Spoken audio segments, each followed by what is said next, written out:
বাংলাদেশ দলের নির্বাচকরা আসলে আমাদের মতো যারা সংবাদকর্মী রয়েছেন, দর্শক রয়েছেন, স্পেকটেটরস রয়েছেন, ওয়েল উইশার অফ ক্রিকেট রয়েছেন, তাদেরকে খুব একটা ভালো থাকার অবস্থায় রাখে নাই।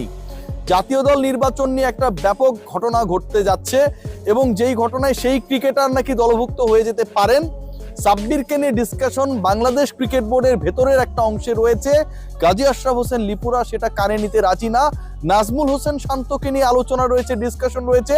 সেখানটাও চিফ সিলেক্টরের বক্তব্য অনেকের সাথে অফ দ্য রেকর্ডে অথবা ইনফরমালি বলেছেন শান্ত এমন কি করেছে তাকে রাখতে হবে। কিন্তু জাকের আলী অনেকের মতো কিছু পারফর্মারকে, যাদের পারফরমেন্স, যাদের ডেডিকেশন, যাদের ইম্প্যাক্ট সবকিছু নিয়ে প্রশ্ন রয়েছে, তাদের ব্যাপারে একজন বিশেষ কোচ এবং প্রধান নির্বাচক স্টিল নাও কনভিন্সড। এবং সেটা যদি হয় বাংলাদেশ ন্যাশনাল টিমে একটা বড় ধরনের, আমি বলবো, গ্যাঞ্জাম হতে যাচ্ছে in the coming days. Bangladesh national squad, Bangladesh দলের মোটামুটি 14টা স্পট ফাইনাল, 15তম স্পটে কে খেলবেন সেটা নিয়ে একটা বড় প্রশ্নের জায়গা রয়েছে।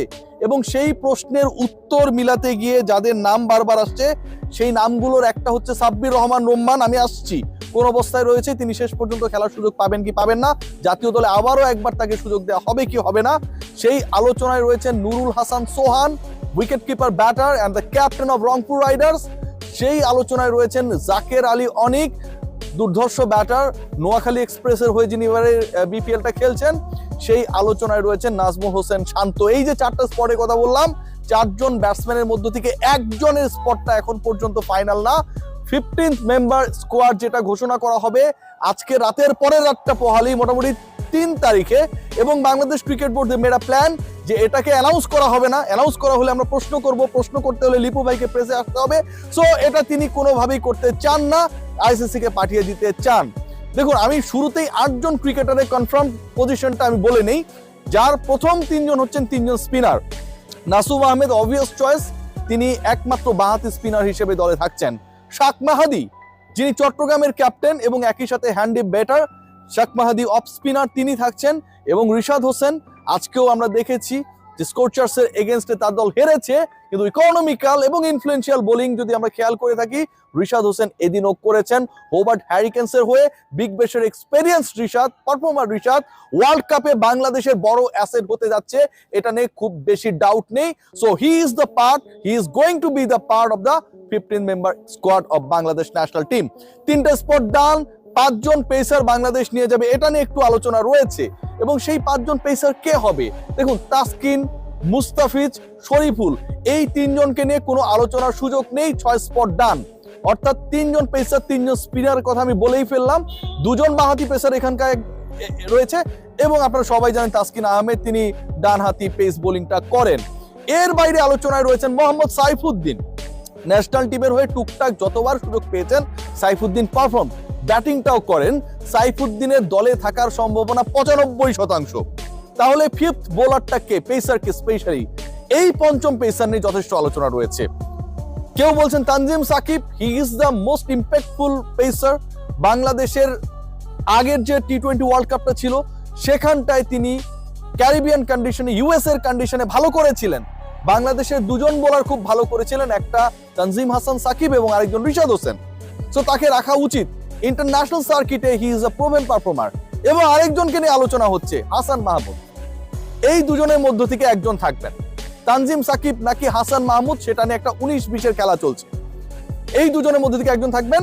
5 জন পেসার, সাইফুদ্দিনকে ইনক্লুড করে 3 জন স্পিনার, যেখানটায় রিশাদ রয়েছেন, মাহেদি রয়েছেন এবং নাসুম আহমেদ রয়েছেন। 8টা spot done. So you are having only 7 blank spot, যেখানটায় 7 জন ব্যাটসম্যানকে খেলানোর সুযোগ রয়েছে। ওপেনিং স্লটে সাইফ হাসান খেলবেন along with Tanzid Hasan Tamim. So 2 জন হয়ে গেল। আমার বাকি আর 5টা spot. Number 3 Liton Kumar Das, the captain in form. Liton Kumar Das, তিনি নাম্বার 3। নাম্বার 4 পারভেজ হোসেন ইমন।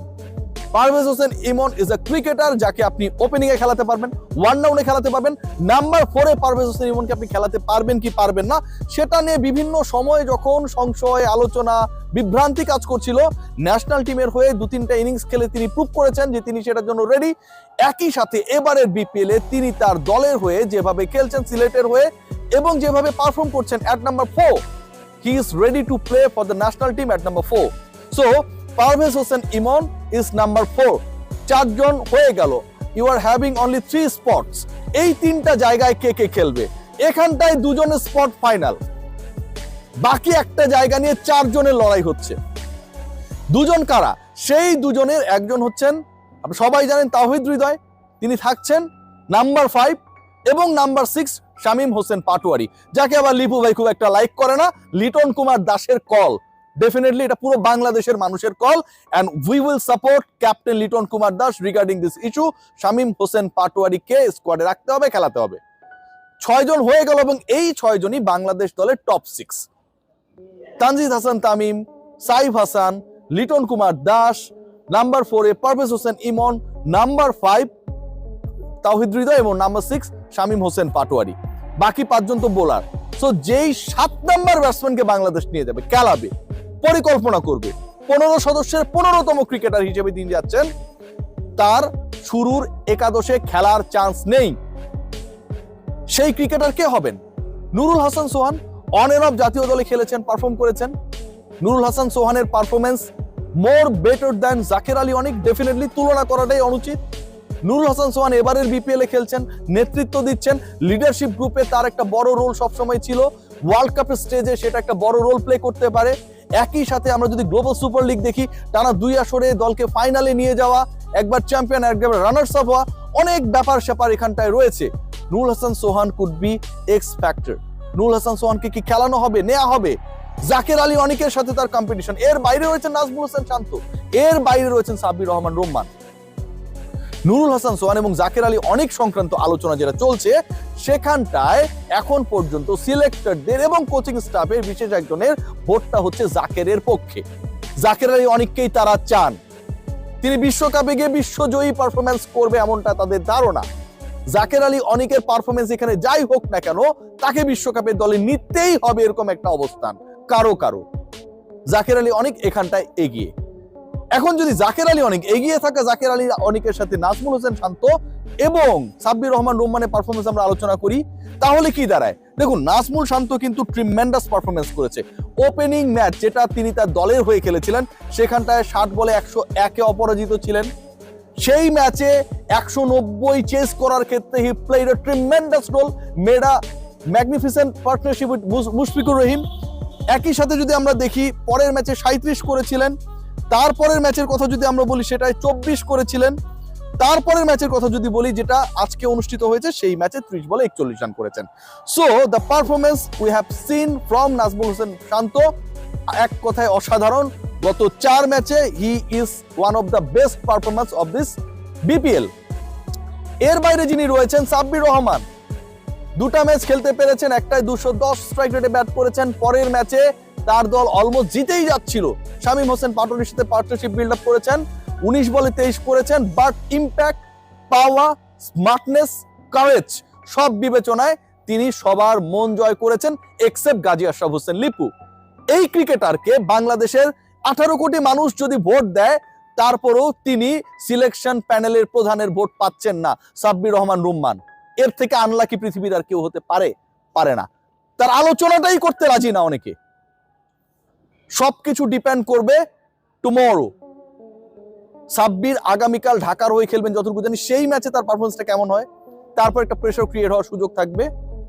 নাজমুল হোসেন শান্তকে নিয়ে যদি আলোচনা করা হয়, তাহলে keeping option, alternative keeper option থেকে বাংলাদেশকে সরে আসতে হবে।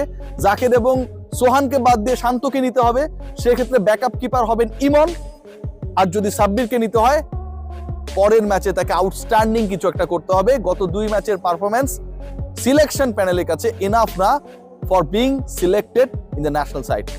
Let's see what happen. Take care.